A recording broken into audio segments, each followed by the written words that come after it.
It is an extremely windy March 1st here in the Phoenix, Arizona area. This was a very atypical year. In my 20 years of living in the Phoenix area, this was the warmest winter we've ever seen, and also the driest. Definitely not my typical routine this winter. Did not have to protect the subtropicals and had to actually water quite a bit more.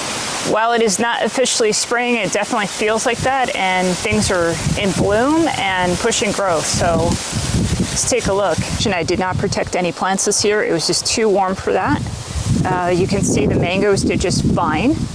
My yard never dipped below 30 this year, which is pretty odd. The cold we actually saw, there were only really 2 cold snaps this entire winter, I think sometime in January. So it really didn't impact the plants. You can see Sapodilla looks fine. Guava, this is a new one I just put in the ground, actually 2 months back. This is the Ruby Supreme, even holding fruit. Spring has sprung. We have leaves and figs emerging. This is my Panache Tiger. So very warm as far as our lows go, and then even high on our highs. So we just recently saw 90 degrees here in February, which is not normal. This is my Nixon piece. Also has leaves and figs popping out there. And I'm not sure how many chill hours we actually got this year. I don't think it was much at all. In fact, some of my plants barely went dormant, like my Thai dwarf. You can see this little bush that's in a container is just absolutely loaded. I have probably 100 or so mulberries on this bush. I actually did an experiment in summer where I took cuttings, active cuttings, and rooted them successfully over summer. So these are actually the result of those 2 cuttings. And these 2 are just loaded with fruit. So if you don't have room for a mulberry, consider maybe getting a Thai dwarf variety or another dwarf cultivar and putting it in a container like I have here. Pomegranates are pushing growth. You can see they've woken up.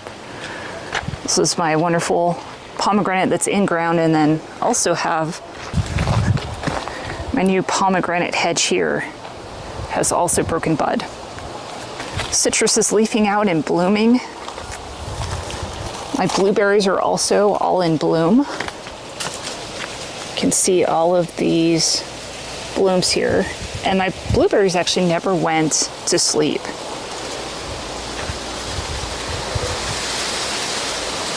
It was just so warm, so hopefully I'll get a good blueberry harvest this year. Definitely bring you along as we get closer to that time period. And then here we can see I've got my tomatoes growing strong here as well. So mild that they went ahead and flowered and fruited through winter.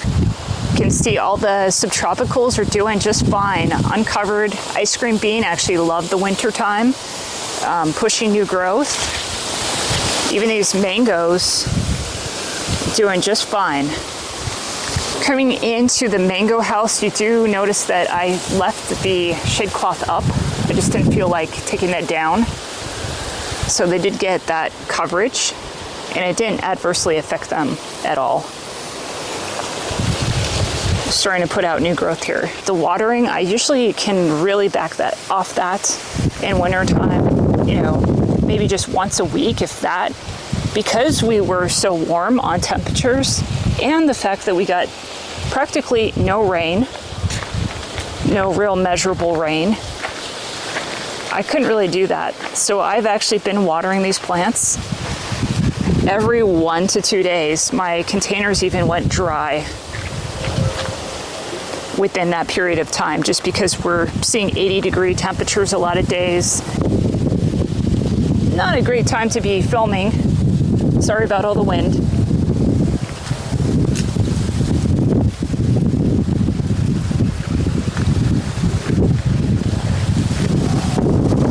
So with these subtropicals, they really didn't stop growing you know, during the winter, they still put on some growth.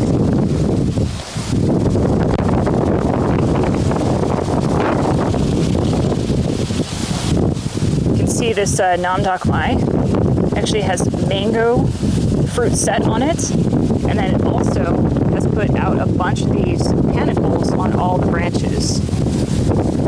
Come down here so you can see that.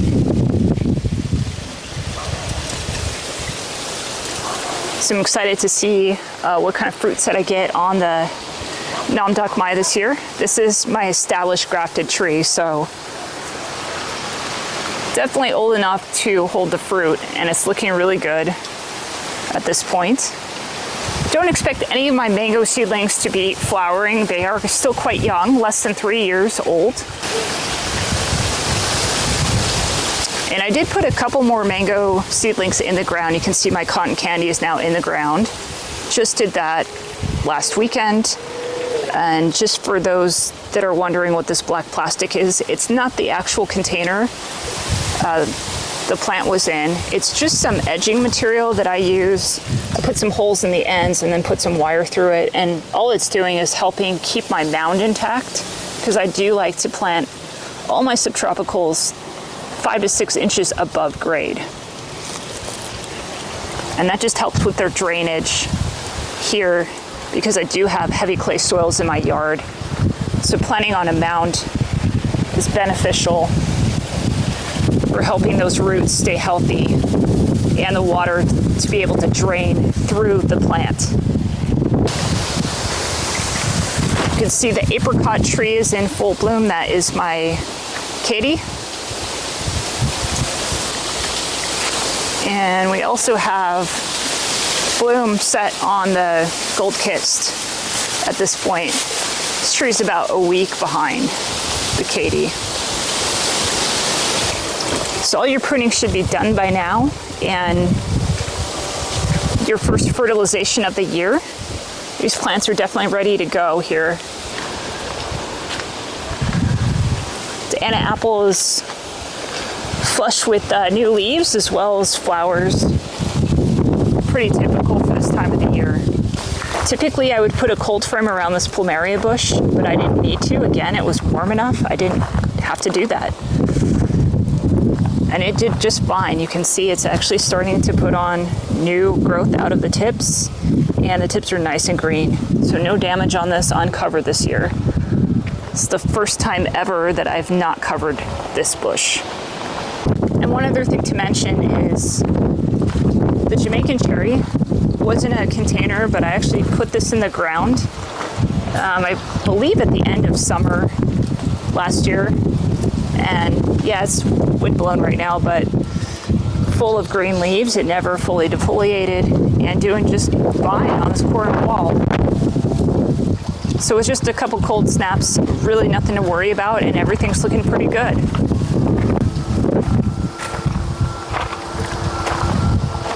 Hope you enjoyed this quick walkthrough and update. Happy almost spring and happy gardening.